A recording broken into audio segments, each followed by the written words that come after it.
Where do our thoughts come from? If you ask a religious person where our thoughts come from, they'll say God gave them to us. They believe our morals and behaviors are controlled by a spirit that wished us all into existence.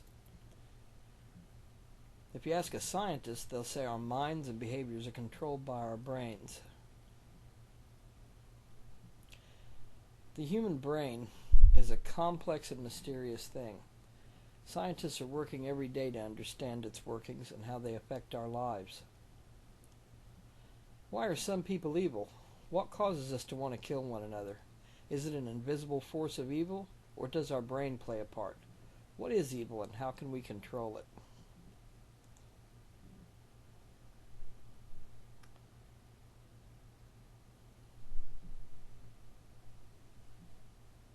Is there a Satan, and does he control what people do? I don't think so. The human brain is divided into many parts. Each part controls different actions. Impulses carried through neurons, or brain cells, control everything that we say and do.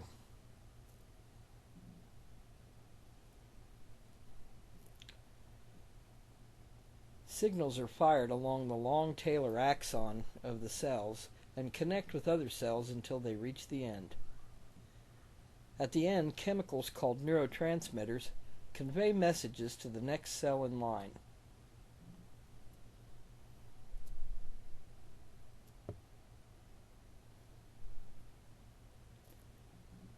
Our brains are filled with these cells, which work in two directions, allowing us to think about and feel the world around us. A child's brain grows in connection with these neurons, which last a lifetime. This is called memory. Memory allows us to retain knowledge and understand the world around us.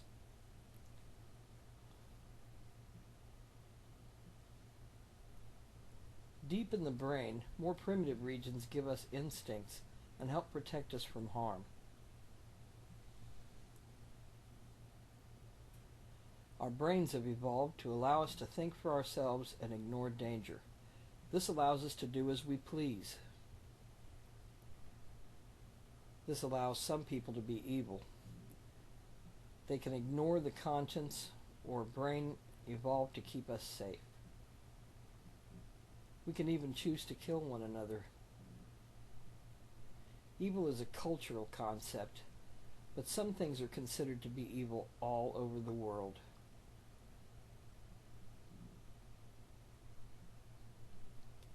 So our brains work to protect us by giving us fear, but we can decide to ignore that fear.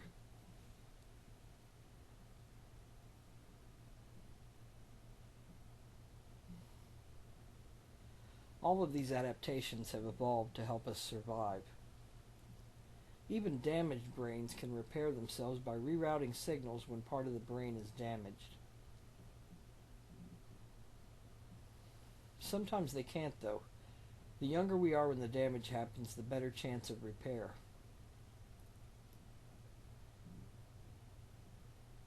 Genetics plays a role in our brain's development too, sometimes not for the better. Some religious people will tell you that you were born evil and sinful. It's just not true.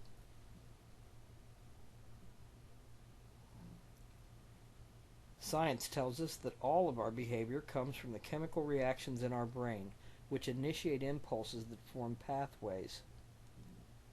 These pathways form patterns of behavior, some of which last a lifetime. They are established through repeated exposure to stimulus.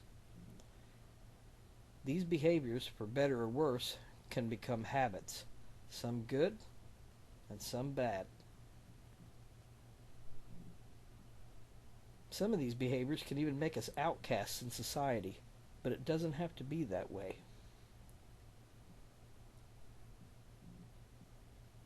Scientists are working on ways to understand our brain so we can help control these behaviors, even the ones that make us kill. Some religions wrongly state that atheists don't have morals. They say without God, we might just as well be monsters. You know this isn't true. It's just hateful propaganda meant to smear us for the way we live our lives. They think that morals can only come from God. They don't understand how humans can know right from wrong without them. Religious people think it's okay to say things like this, but it's wrong to question their morals. This is just ignorance. We are human beings, and as such have feelings, empathy, and morals. Unlike religious people, we don't have a God or devil to blame our behaviors on or to ask forgiveness from.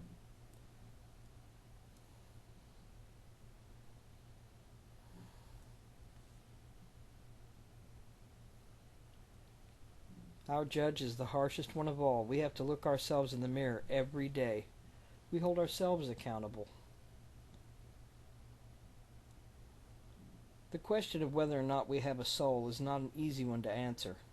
As atheists, we must answer honestly and say we don't know.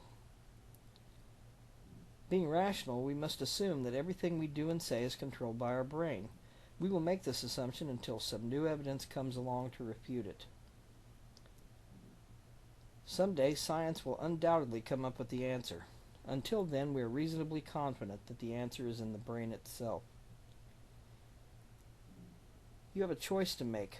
Believe in an invisible man somewhere in the sky who controls your morals and behavior, or accept that our brains are in control. As an atheist and a rational person, I choose to believe it's the brain.